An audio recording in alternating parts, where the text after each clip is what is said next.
చేద్దామని చెప్తూ, ఎందుకంటే సమయం చాలా తక్కువ ఉంది, అందరూ కూడా మాట్లాడాలి, ఎక్కువ సమయం తీసుకోకుండా మళ్ళొకసారి అందరికీ జై భీమ్లు చెప్తూ, డెఫినెట్లీ ఖమ్మంపల్లి సత్యనారాయణ గారు చాలా ఎఫిషియెంట్ ఎమ్మెల్యే గారు, అన్ని అంశాల పైన అసెంబ్లీలో మాట్లాడుతూ ఏది సర్జన్, ఆయన డాక్టరు సర్జన్, పెద్ద చాలా మందికి ఆపరేషన్ చేస్తున్నాడు. సో వారిని మనం అందరం కూడా మంచిగా ఉపయోగించుకొని మన ఎస్సీల హక్కులు కల్పించుకుందామని చెప్పి కోరుతూ ముగిస్తున్నాను. జై భీమ్. ఇంకా సరళంగా జై భీమ్. జై భీమ్ని స్మరించకపోతే బాగుండదు. కుమార్ గౌడ్ గారితో కలిసి మనం ఈ ప్రస్థానం వారి ముందు పెట్టి మనం ఈ చైర్మన్షిప్ లో కూడా ప్రభుత్వం వచ్చింది. మళ్ళీ కాంట్రాక్ట్స్లలో దళితులకు కల్పించాలి, ఎందుకంటే దళితులకు ఈ కాంట్రాక్ట్స్ ఉట్టిగానే రావు. ప్రభుత్వమే సహకరించినప్పుడు దళితులకు ఈ అవకాశం వస్తుంది. సో మనము ఇది కృషి చేసి మన దళితులకు ఈ కాంట్రాక్ట్స్ లభించేలాగా చేయాలని చెప్పి కోరుతూ, ఇంకొక విషయం, త్వరలోనే మన ఈ కార్పొరేషన్స్ నామినేషన్స్ ఇస్తున్నారు. ఇంతకుముందు 29 కార్పొరేషన్లలో కేవలం మా ప్రీతం గారికి ఇచ్చినారు.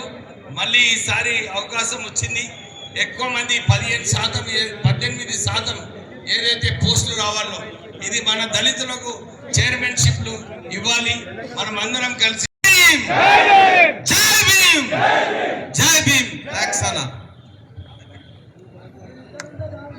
పెద్దలు విద్యార్థి దశ నుంచి నేరుగా మంత్రిగా ప్రమాణ స్వీకారం చేసి రాజకీయాల్లో చిరకాలంగా పనిచేసినటువంటి గౌరవనీయులు మోత్కుపల్లి నరసింహులు గారిని మాట్లాడాల్సిందే కోరుతా ఉన్నాను.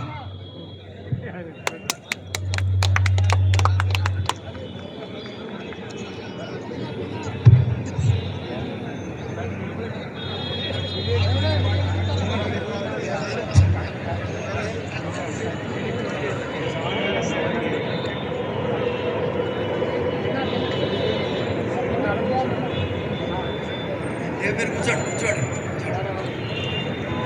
వేదిక మీద ఉన్నటువంటి పెద్దలందరికీ, సోదరులారా సోదరిమణులారా, అందరికీ నమస్కారం.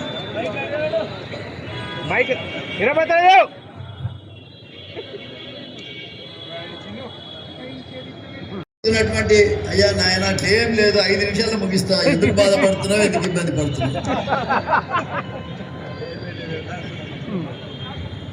ఏది ఏమైనా చాలా మంచి రోజు. నా తమ్ముడు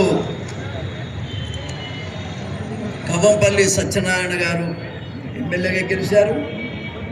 ఇవాళ ఎస్ఎస్ఎల్ అధ్యక్షుడిగా కూడా ఇవాళ ప్రమాణ స్వీకారం చేస్తున్నారు. చాలా సంతోషం. నిన్న మొన్న ఎస్ఎస్ఎల్కి ఉన్నటువంటి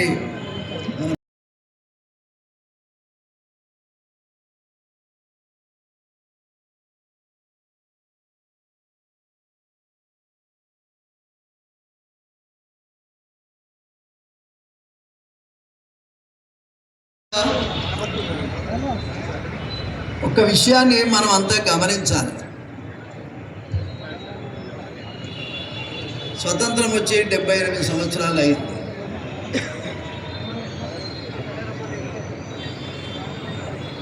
కానీ